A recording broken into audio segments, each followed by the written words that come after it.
we're redoing this for some technical difficulties. So basically, I want to introduce you briefly now to Sunita. Sunita's a fellow board member on the IFPA, and one thing that I've said to Sunita is before, we speak all the time. We you know, we have our board meetings and we email, but we don't actually have time to chat with one another and get to know one another.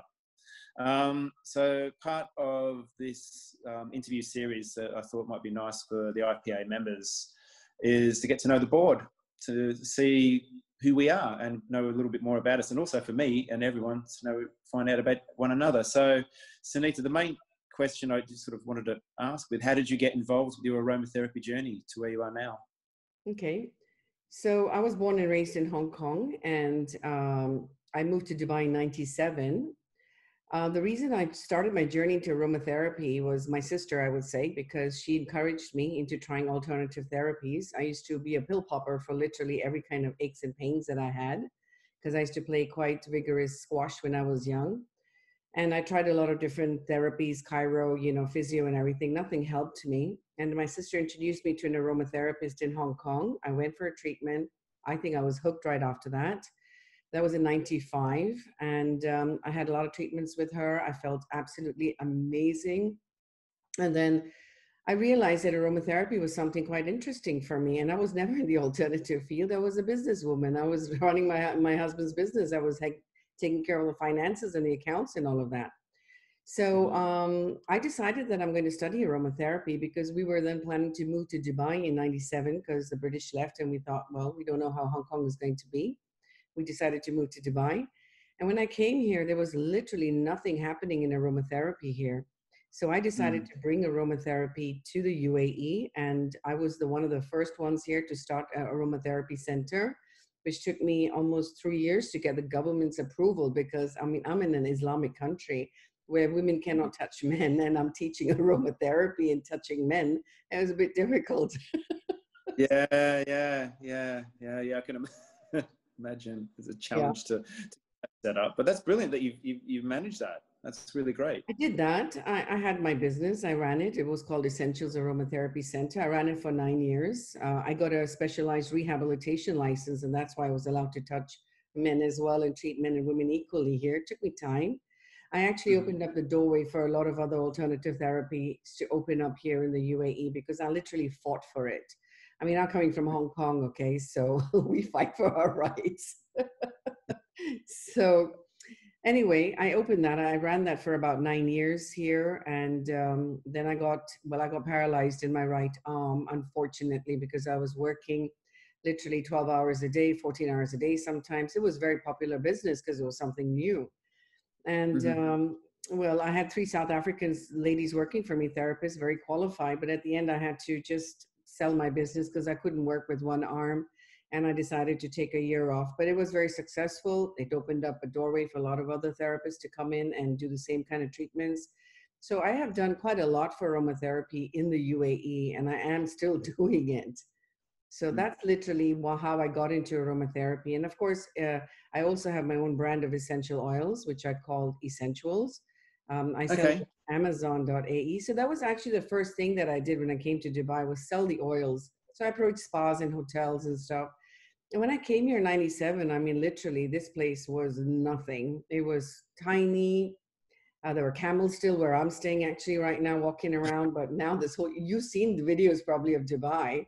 The country's expanded, and it's just unbelievable where we have reached today. We're living right in the middle of a concrete jungle, which I left in Hong Kong, you know? Wow. So, What a journey. Yeah, it's been quite interesting. It's interesting. Of course, then when I took my year off or so, when I was paralyzed, I healed and stuff. And then I got into wanting to open a school, because I was doing a lot of teaching from home. And then I decided, my husband said, look, you can't bring people to the house all the time. It's getting really busy, workshops, you know, clients and stuff. So then he finally gave me a premises, which he owned. And I opened a 4,000 square feet school called the Holistic Institute in 2010. Okay. Yeah, and that was beautiful. It was a really lovely place for bringing in all kinds of teachers and tutors, healers, therapists from all over the world. Now, we ran that for 4 years, and unfortunately, in 2014, the government came up with a regulation that they cannot support me because they wanted all my students who graduated to have a 2-year post experience before they can work here legally in the country. That killed my Okay. business. Now, who's going to come and Okay. study with you, spend all that money, do an IFPA or ITech course, and then they have to leave the country for 2 years to get experience before they can work here? That killed my Yeah. business. So I literally shut it down in 2014, lost a lot of Okay. money. And then, well, my journey has been pretty interesting here for 22 years. So I then, last year, I opened the Holistic Alternatives, which is now a free zone company, which is now my own. And that's Hmm. where I'm the principal tutor of and teaching the IFPA curriculum. So this is Okay. where I've reached in my journey so far from 1995. Well, fascinating. Wow. Wow. That's kind of an up and down journey to haven't given up. That's for sure, especially when, you know, through government restrictions and also your own unfortunate Yeah, disability. yeah, So it you happens. Yeah. don't have any problems with your own self anymore? No, I'm absolutely fine. I actually healed with a Japanese therapy called Jinshin Jitsu, which I'm actually a practitioner of as well. And Okay. yeah, so I basically went for sessions, and I mean, literally, the doctors wanted to put a titanium plate by cutting it was my C4, C5 that was fused. So my Mhm. right arm became just numb and I couldn't function anymore. And they wanted to do surgery. So 3 surgeons actually saw my report and they said the only way you'll survive is with surgery. And I absolutely refused. I didn't want anybody touching my spine. And so I opted for healing and Jinshin Jitsu and other for other modalities of healing. And that's literally in 4 months' time, I was literally completely healed. Wow. Yeah. Wow. That's amazing. Yeah. I was Wow. absolutely fine. Actually, I've never heard of that therapy. I can send you a link. It's jinshinjitsu.net. It's a beautiful therapy. It's coming from Japan. It's not Reiki or any of those other therapies. It's literally, it's even older than the Kojiki or even came before Gautama Buddha and stuff. It's coming from almost the 17th century or so, I would say. Okay. Do you practice that Of course I yourself do. still? And you incorporate aromatherapy into it? I do. So I always use aromatherapy in all the treatments that I offer. I studied reflexology. I'm a clinical reflexologist as well, Jinshin Jitsu practitioner. I studied kinesiology because I felt Yeah. that muscle testing was a great way of helping people to also choose the essential oils that they might be quite contraindicated to. Like some people are so sensitive. So I studied kinesiology, touch for health. I also went and studied hypnosis, which I found very fascinating. And I always study with the best. So I went to Dr. Brian Weiss. I studied with him, regression sessions and stuff. And I'm a qualified regression therapist, jiu-jitsu practitioner. I do aromatherapy. In fact, even if I do hypnosis, I would always make the client first smell, let's say, frankincense, to calm them Okay. down. And then I would start doing the actual session. So actually, in all my modalities that I have studied and that I do, I always use aromatherapy with it in Okay. all of them. Yeah. Wow. Yeah, I find that fascinating that there's a lot of us on the board that have other skills like you just mentioned. And I'm always curious to know if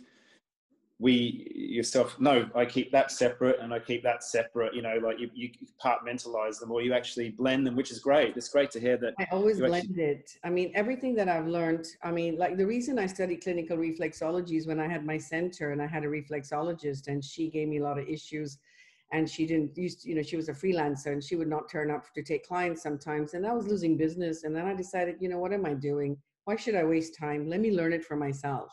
And so I went Mhm. and studied it. You know what I mean? So life pushes you sometimes to do things that you don't really want to because your plate is so full already. But at the end of the day, I decided, why not? And it really served my purpose. I do a lot in reflexology as well. And it works. That's great. It all works together. It's actually, at the end of the day, I always look at the circle and then there's a dot in the middle. Mhm. So no Yeah. matter which modality you're using, you're going to reach to that dot in the middle. And that's how we're Yeah. going to help the person holistically, right? So whichever approach we take, we're still helping that person. Yeah. Yeah, exactly. And that's what I love about aromatherapy particularly is that it can be added to a lot of therapies. well, you said reflexology, and I've known practitioners to also use it as well. Mm-hmm. Um, Thai yoga, massage, and therapies. So, and I know, like, I teach restorative yoga, and I incorporate the aromatherapy into that practice as well. So there's always, I find it a great center point for everything else around it, whether it be with the diffuse issues or actual applications in different ways. Absolutely. It's very, no pun intended, blendable therapy, I aromatherapy. mean, with aromatherapy, you can do so much. I always say you can treat the unborn child to the very old. And that's how I look at aromatherapy, because we do a lot of prenatal massages as well. We start with the second trimester. We've had a lot of pregnancies with women not using epidural or pethidine when they go in and go into labor. They actually bring their babies into the world of aromatherapy. We use Oh, wow. jujitsu as well for pregnancies, so I blend pretty much everything. It really depends on what the client wants, and how we can support the client best. And that's how I teach Mm-hmm. my students as well. I think my students as well, it's a very rounded approach, that just don't be so short-minded, think outside the box. What else can you do? And I Mm-hmm. always also make sure that my students learn how to blend properly, so that at least they also start blending. You see, with the Mm-hmm. pandemic at the moment, what do we do? We're kind of stuck with online training. We are stuck with being able to teach like via Zoom or Microsoft Teams or whatever. Now, it's obviously not the right method, because when I'm teaching, I want to actually give the oil to my students and smell it and see their emotion and feel it, and ask them to describe it to me. But honestly, I'm teaching now online. It's not that bad. You do see the Mm-hmm. expressions of your students. You do see them smelling the oils, telling you what they feel and things like that. So it's doable. Let's put it that way. It's not the best option, but we also, who have been teaching for such a long time, we also have to change our conception of like what we need to do to bring forth training in the future. I mean, there's no choice really in the matter. Yeah, yeah, that's true. It's kind of forced everyone to shift gears and Yeah. change perspective on teaching and business. So it's, for better or for worse, we'll all find out. The massage side of things obviously is It's going to difficult. be very, Yeah. um, and also the interaction with that. But it's with the oils and the experiences that you get in the classroom. I can imagine that being challenging. So yeah, is there any sign of reopening the actual school Look, at I the live moment? in the UAE. We're pretty much open. There's nothing shut here. It's just that we have to keep the social distancing. All the schools are open, kids are going to school. Like our kind of centers are open as well. We can teach Uh-huh. face to face, but again, we've got to have that 2 meters gap, and stuff. And again, touching, we have to use gloves, we have to wear a mask, we have to wear a shield. So I decided that honestly, it's not the right time to be teaching practical skills now. It's not a great Mm-hmm. environment to teach it in, because you can't really touch, feel, and you can't really get into all of that. It's so Mm-hmm. different. I can't get my head around how am I going to do practical training at the moment. So I have basically just teaching the non-massage IFPA curriculum online. I've got 6 students now, and I think I mentioned to you before, I'm doing the e-commerce platform, which will be starting hopefully in January. It's a lot of Yeah. work, 'cause I'm pre-recording a lot of the videos and stuff, so it's really a Mhm. lot. And the IFPA curriculum is huge, so Yeah, it's not yeah. I easy. never actually, but yeah, it's massive. So before the pandemic, how were the students, the industry there, and the students? Were they really? Was there an eager community of people wanting to learn aromatherapy? Was it something that, oh yeah, it Well, had a I good was little community? invited to go to Saudi Arabia to teach. Now, I mean, that's a great opportunity. It's a pretty untouched market, and it's amazing to be invited to go to Saudi and start teaching aromatherapy, because it's a, as I said, an untouched market, like Dubai was when I came here in '97. Mm-hmm. Um, we have a lot of people interested, a lot of locals, and I'm trying to connect with the Arab community, because I want them to teach. Because even, when you talk about aromatherapy in the history, it was Avicenna who created the steam distillation process. He was Persian by birth. So it's going back to their roots as well, right? So when we're teaching them, so they got the aha moments and they go, right. But they use it a lot for perfumery. They're not really using therapeutically. So, Mm-hmm. my conception is to make sure that I teach them how to use it. And now it's getting more and more. I mean, I talk aromatherapy every day. I've been on radio, television, magazines, newspapers. in the Okay. UAE. So when anybody Googles, aromatherapy UAE or Dubai, it's always my name that pops up because I've done so much here to create the awareness here of aromatherapy. And so I guess it's Wow. reached out to other Middle Eastern regions, and then they want to invite me, come in, and I've gone to Kuwait. I've done a couple of workshops there. It's quite fascinating because every country is quite different. The only Hmm. drawback is I don't speak Arabic, which I need to learn. So I have to pull that into my plate as well because it's quite a lot at the moment. But they have translators Yeah. and stuff. So yeah, there's a lot Okay. of opportunities. People want to learn. And of course, they want to learn with massage, but the locals don't want to do massage because they don't, their culture is such they don't really want to touch somebody Yeah. else. Let's put it that way. I'm not saying in a bad way, but they'd rather not. And if they want to learn massage, they'll do it for their family members. But they're not going to Sure. go open a center and say, here I am, I'm going to do treatments for you. It doesn't work that way over here for the locals. But Hmm. otherwise, yeah. Yeah. And don't forget, we have about 250 different nationalities living in the UAE. So we have a vast Mhm. market over here that we can actually tap into and Mhm. teach. And I'm sure by next year, maybe other protocols will be put into place and we will be able to start face-to-face training again. Let's see how it goes. Okay. Yeah. Fingers crossed. I know. Fingers crossed. Yeah. Well, I won't hold you up now, but I want to thank you for your time. But there's just two questions I will finish off with. Okay. And what's your favorite oil or oils, if you have any? My all-time favorite is Cape Chamomile, which only comes from Cape Town. I mean, I love all the Okay. chamomiles, and Yeah. it's not very easy to get now, but I was introduced to that oil when I was studying in Hong Kong. I just love that oil. I mean, if you take Roman chamomile and German chamomile, I like the Cape chamomile because it also has the azulene in it, or chamazoline. So that's a great anti-inflammatory, and it smells absolutely divine. I went to South Africa and I actually went to a field where they had all the Cape chamomile growing there. They've got snow bush Cape as well, which is another great oil. But I love Cape Okay. chamomile. That is literally my all-time favorite. Wow. Is it blue or It's clear? a light bluish in color. It's not as dark blue as obviously the German chamomile, but it is, it's got the blue in it and it's a beautiful oil. It is really divine. It smells lovely as well. So if you add it into something, and I do a lot of blends for, sedation and depression and sort of people wanting to, calm down. And I guess we have so much mental health issues now specifically at this time.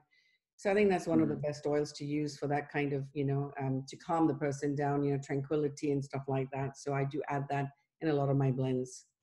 Okay. Well, I'm going to suss that one out. I've never heard of Yeah, that. it's beautiful. That out. I love finding new oils to play with. So thank you for that tip there. I'll look that up. Do you have a least favorite oil or one that you just It's kind can't get of along with? difficult because I love all the essential oils, but valerian is, I think, one that Okay. it kind of smells really horrible, but it's a great oil for sleep inducing, for, a hypnotic oil and stuff. So Valeriana officinalis is a good oil, but I don't like the smell. So I Okay. don't use it that often unless I really have to. These are Yeah. being an aromatherapist, it's kind of difficult to not really like oils. I mean, there were certain oils like helichrysum, which is Italicum. Um, I I really didn't like the smell as well, but then after a while, when you start using it and stuff, you actually do start loving that oil a lot. And I just want to Yeah. put a very quick word out there because when I'm teaching, I always say, like, look at helichrysum. It looks like a brain, the actual plant looks like a brain. So when I started playing with essential oils, I actually started using oils like, like walnut, for example, is also for the brain. And Mm. I started looking in that aspect. And I use helichrysum a lot to treat ADHD and cerebral palsy, which worked tremendously well. And Okay. I had a 4-year-old kid who came for about, I think, almost 8 years to see me. He wasn't walking, talking, anything in the oils. Together with Jin Jitsu, he was Okay. he really improved a lot. So I mean, I look at oils as I look at the plant. I look at it as like as a structure, as a paint. Like, oh wow, that's a shape, and I would like to use that for so and so, and that works pretty well as well. So I put this all into my teaching as well with my students to make it a little bit more interesting. Well, there's something to say with that because, as you know, the Chinese think walnuts are like a brain, so they Exactly. think that's one of the reasons why they eat Yeah. them because it's good for the brain. So that makes perfect sense to have that kind of outlook on the oils and that. So yeah, I know what you mean about valerian. I actually love it, but like the stinky tofu of oils, Yeah, I that's say. what I'm saying. Like or really bright cheese, you either love or hate it. Yeah. And I used it once in clinic, Mm-hmm. and it stunk the entire place out Yeah. where I was working back in the UK. And the owner, Jane, bless her, she loves it. She was fine with it. But I remember her husband came in and was like, the whole clinic stunk. Yeah. Yeah. I was Horrible. kind of banned from not using that in clinic again. So that Yeah. was kept for home use only. And even that was quite limited. But yeah, I know what you mean. So Yeah. And garlic. Don't use garlic essential oil. Oh my God. It'll kill all your other essential oils. It's just really bad. I came across that once, Yeah. and it was a guy at a market stall in Piccadilly, in London. He had it in an esky, Mm. wrapped, Yeah. joking, 20 plastic bags. Yeah. He pulled, and I could smell it straight away. And I went, what's that? And everyone in the market was like, and the guys next to him were saying, oh, put that away. And Yeah. It's very strong. don't go any further. Just, Yeah. I can smell it here. It's Well, meant to be really good what for. a great antiviral oil, though. Yeah, yeah. That'll kill any Yeah. germ. That's for sure. And it's meant to be good for hair growth. That's what I was thinking. Oh, Oh, I'd really? like to try it. I would absolutely have no friend. I mean, that would you just couldn't wear that, could you? You couldn't go out. Imagine going on the metro with that on No your head. way. No. So I thought, no, I'll leave that one. But that's as close as I've got to garlic. I haven't got any closer than it being pulled out of an esky, and no. Yeah, don't go there. Well, look, Sunita, I really want to thank you for your time today. It was great speaking with you. And for everyone listening, is it all right, Sunita, if I leave your contact details in the below, Sure. so people can go up and check you out on your profile and yeah, Right. look you up. I want to for your time, Thank and you. thanks everyone. We'll see everyone on the next one. Bye. Take care. Okay, cool. Bye.